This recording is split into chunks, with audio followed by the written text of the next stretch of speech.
लोग तो स्टार्ट करते हैं एक नया चैप्टर हम लोग का टोराइड। ठीक है, बहुत ही सिंपल सा टॉपिक है ये, जिसको समझना हमारे लिए बहुत ही आसान है।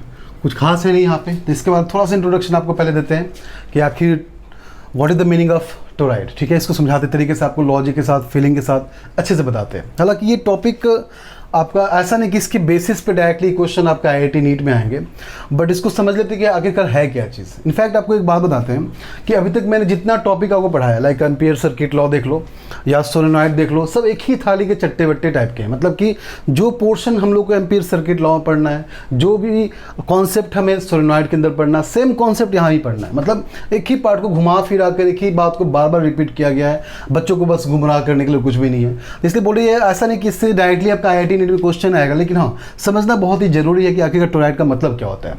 जैसे अगर आपको याद होगा कि मैंने आपको सोलेनॉइड बताया था कि सोलेनॉइड क्या होता है, आपका एक सिलेंड्रिकल वायर है जिसमें वायर को ऐसे लपेटा गया यहाँ पे, और लपेटा गया तो अंदर क्या होता है, वायर हमारा मैग्नेटिक फील्ड कांस्टेंट आता है। कितना आता है, B = μ0 × Ni, अगर आपको याद होगा तो, जो मैं लास्ट लेक्चर मैंने पढ़ाया था।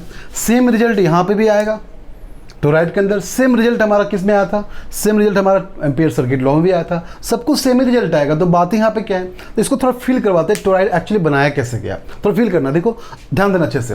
लाइक सिलेंडर वायर है, ठीक है, ये आपका सिलेंड्रिकल वायर हो गया। इसको पकड़ो, दोनों एंड को घुमा कर ऐसे सर्कल बना दो। एंड को पकड़ो, जैसे ही पार्ट है, इसको एंड को पकड़ेंगे, घुमा के क्या बना देंगे, सर्कल बना देंगे। क्या बन जाएगा, हमारा टोराइड बन जाएगा। तो बात तो एक ही हुआ ना, कोई फर्क तो पड़ा नहीं।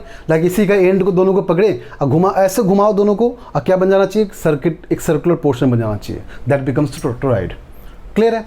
अब देखते हैं इसके बारे में क्या है चीज़ें जिसके बारे में निकालना है हम लोग को, मैग्नेटिक फील्ड वगैरह सब कुछ। देखो ध्यान दो,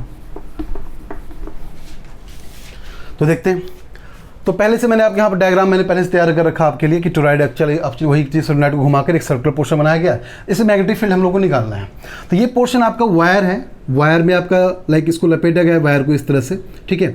तो आपका ये पोर्शन दिखा रहा है करंट आपका बाहर की तरफ आ रहा है, और ये पोर्शन दिखा रहा है करंट आपका अंदर की तरफ जा रहा है। तो इसको मैंने फिर से डायग्राम को रीड्रॉ किया। यहाँ पे आपको दिख रहा होगा सामने कि अंदर का पोर्शन मतलब करंट का बाहर आना, और ये पोर्शन दिखा रहा है करंट का अंदर जाना। मतलब ये पोर्शन फील करो थोड़ा सा, यहाँ से करंट बाहर आ रहा है और यहाँ से करंट अंदर जा रहा है। तो जब करंट अंदर जाएगा तो यहाँ क्रॉस साइन से रिप्रेजेंट किए हैं, और करंट यहाँ से बाहर आ रहा है तो इसको हम लोग किससे रिप्रेजेंट किए, आपको इससे रिप्रेजेंट किया, यहाँ पे डॉट से रिप्रेजेंट किए।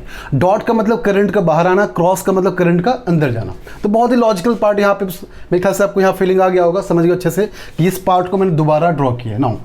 अब आपको पता होगा एम्पियर सर्किट लॉ में जब भी आपको मैग्नेटिक फील्ड निकालना होता है, पहले क्या करते हैं कि लूप डिफाइन करते हैं। उस लूप के डिफाइन करने के बाद फिर करंट मेजरमेंट करते हैं कि उस करंट की वजह से कितना मैग्नेटिक फील्ड यहाँ पे प्रोड्यूस हुआ, उस चीज़ को निकालते हैं हम लोग। सेम बात यहाँ भी है, सेम काम यहाँ भी करेंगे। मतलब एम्पियर सर्किट लॉ को ही यूज़ करके टोराइड के अंदर का मैग्नेटिक फील्ड प्रोड्यूस कितना उसको निकालेंगे डायरेक्टली हम लोग। तो वही कॉन्सेप्ट यूज़ करने जा रहे हैं। उससे पहले दो तीन बातें और देख लो यहाँ पे कि यहाँ पे कैपिटल एन, यहाँ पे क्या टोटल टर्न्स, लाइक वायर में कितने टर्न्स लपेटा गया इसको कैपिटल एन से रिप्रेजेंट कर रहे हैं, और स्मॉल एन आपका total turns per unit length. कहने का मतलब जो टोटल टर्न है किसी पर्टिकुलर लेंथ के लिए, लाइक अगर मान लो हम 1 सेंटीमीटर के लिए निकालना चाहते हैं तो 1 सेंटीमीटर में कितना लेंथ होगा उस चीज को निकालने के लिए स्मॉल एन से रिप्रेजेंट किया है। मुझे पता है पूरा लेंथ एक सर्कल कितना होता है, 2πr, that becomes total turn capital N upon 2πr, that becomes small N.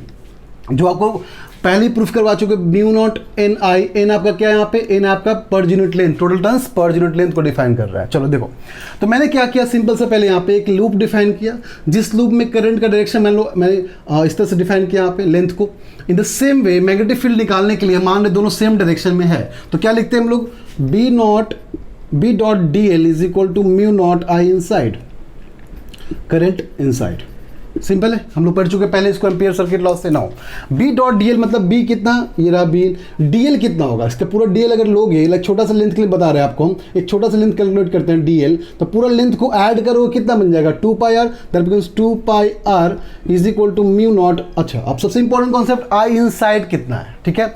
अब देखो यहाँ पे एक छोटे से पार्ट के लिए करंट स्मॉल i, जैसे यहाँ पे देखो एक पार्ट के लिए एक करंट यहाँ पे दिख रहा है, तो टोटल टर्न्स कितना है, टोटल टर्न्स यहाँ पे कितना है, कैपिटल एन। तो क्या μ0 × कैपिटल एन आई लिख सकते हैं। कैपिटल एन दिखा रहा है पूरे टर्न्स के लिए, आई दिखा रहा है एक टर्न के लिए, बट मुझे पता पूरे मैग्नेटिक फील्ड सबके लिए निकालना है। तो एक पार्ट के लिए वो स्मॉल आई, तो एन टर्न्स के लिए कितना, एन इंटू कैपिटल इंटू आई। अब एक काम करो, सॉल्व करो, नीचे भेजो, उसको क्या होगा, B equal to mu not N I upon में 2 pi R, rearranging the things, तो क्या बन जाएगा, mu not I N upon में 2 पाई आर। आपको पता चली गया यहाँ पे कि एन अपॉन 2 पाई आर कितना, small n, that becomes B is equal to mu not into n I. मतलब कहने का ये हुआ, फिर से वही बात है, नाक को ऐसे पकड़ो या घुमा के पकड़ो, बात तो एक ही है ना। एम्पियर सर्किट लॉ को यूज करके मैग्नेटिक फील्ड कितना प्रोड्यूस और निकाल रहे हैं। और सोलेनॉइड का पोर्शन हम लोग को पहले से पता था कि सोलेनॉइड का कांस्टेंट मैग्नेटिक फील्ड प्रोड्यूस होता है, कितना होता है, mu equal to mu not N I. पता ये टॉपिक पढ़ने की जरूरत क्यों, आपको समझ आ गया, बस वो स्ट्रेट था और इसको घुमाकर एक साथ एंड को ज्वाइन करके बनाया गया है। बातें सेम है, बस यहाँ डिफरेंट तरीके से चीज़ों को बताया जा रहा है, लेकिन तरीका तो सेम है। इनफैक्ट आपका फॉर्मूला भी सेम अप्लाई कर रहे हैं यहाँ पे, तो इससे आपका डायरेक्टली क्वेश्चन नहीं आएगा, लेकिन हाँ इस बात को ध्यान रखना कि वो सीधा हो या तो ऐसे स्ट्रेट हो, उसके अंदर magnetic field B equal to mu not N I होगा, या घुमाकर इसको सर्कुलर बना दोगे फिर भी आपका मैग्नेटिक फील्ड कितना होगा, B equal to mu not into n I होगा। ये फर्क नहीं पड़ने जा रहा है। होप करते हैं लॉजिक आपको समझ में अच्छे से आ गया कि टोरॉइड में मैग्नेटिक फील्ड सब करंट की वजह से कितना प्रोड्यूस होता है। बहुत सिंपल से पोर्शन यहाँ पे जो मैंने आपको समझा दिया। अब देखते हैं क्वेश्चन इसके ऊपर, देखते हैं कि अगर मान लो यहाँ पे हम एक काम करते हैं, इन्फिनाइट लेंथ का एक शीट लेते हैं, ठीक है, जिसके अंदर करंट मान लो अंदर प्रोड्यूस हो रहा है, तो बताओ उसकी वजह से कितना मैग्नेटिक फील्ड प्रोड्यूस होगा।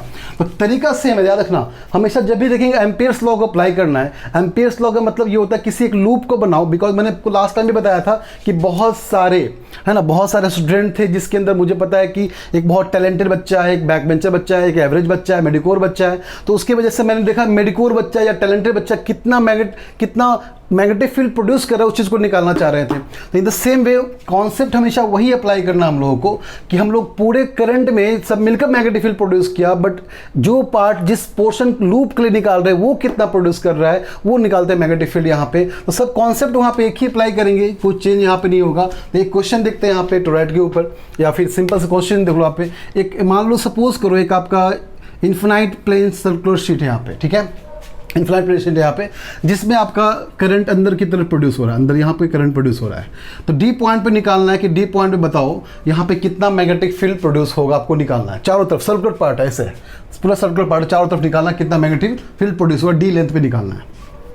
और इसके अंदर गिवन है आपका लैम्डा एम्पियर पर मीटर इसमें करंट है, ठीक है, लैम्डा एम्पियर पर मीटर यहाँ पे करंट प्रोड्यूस कितना हो दे रखा आपको पहले से। मैंने क्या बोला, वही काम करते हैं, पहले एक लूप डिफाइन करते हैं। इसके लिए लूप डिफाइन कर दिया हमने, इसका नेम कर लो पी क्यू आर एस यहाँ पे, ठीक है। आपको क्या करना, आपको पता है ना एम्पियर्स लॉ क्या होता है, B dot D L equal to mu not I inside. Simple सा लॉजिक हम लोग को सबको पता है यहाँ पे कि B equal to mu not into B dot D L equal mu not into I inside होता है। तो सेम काम करते हैं यहाँ पे, मैंने पहले यहाँ पे एक लूप पहले कलेक्ट कर लिया यहाँ पे, तो जिसका लेंथ मान लो L है, ठीक है।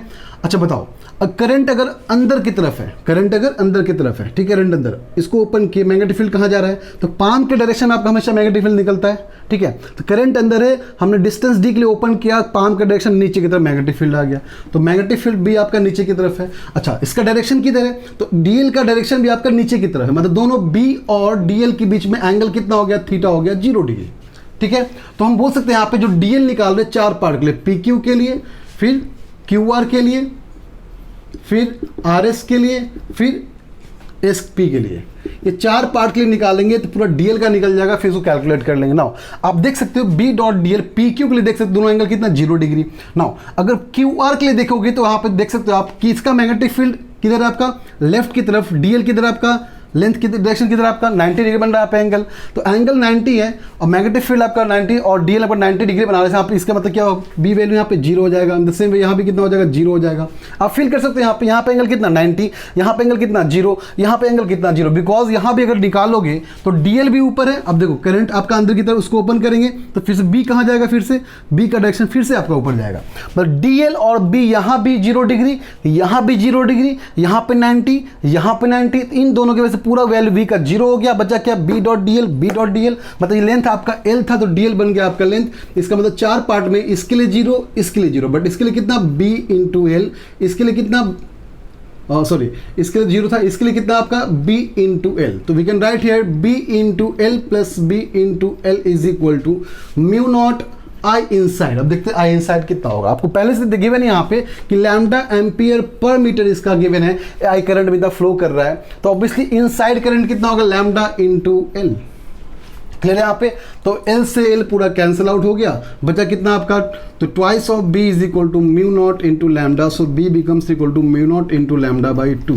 तो ये आपका इन्फिनाइट प्लेन शीट के लिए, सर्कुलर शीट के लिए आपका निकल गया कि टोटल मैग्नेटिक फील्ड कितना प्रोड्यूस करता है। जब भी निकालो मैग्नेटिक फील्ड कितना प्रोड्यूस करता है, सिंपल सा एक लूप डिफाइन करो, उस लूप के अंदर चेक करो कि आपका DL के जो डायरेक्शन किधर है, B का डायरेक्शन किधर है, वो डिफाइन करने के बाद फिर यहाँ पे क्या करो, सिंपल सा वैल्यू पुट करो और चेक करो कितना इसका वैल्यू आ रहा है, दैट इज द आंसर। तो बस सिंपल सा ऐसे ही आपको हमेशा अप्लाई करना है एम्पियर सर्किट लॉ, या फिर आपको एक सिंपल लॉजिक पता होना चाहिए कैसे अप्लाई करना है। इस तरह से डायरेक्टली हम आंसर निकाल सकते हैं यहाँ पे। ठीक है, लॉजिक क्लियर है। होप करते हैं आपको सब अच्छे समझ में आ गया, आपको टोराइड का पोर्शन क्या है। मतलब इनफैक्ट आपका इतना समझ में आ गया होगा कि टोराइड निकालो, एम्पियर सर्किट लॉ निकालो, सोलेनॉइड निकालो, सबका करने का तरीका सेम है, कुछ भी यहाँ पर डिफरेंट नहीं है।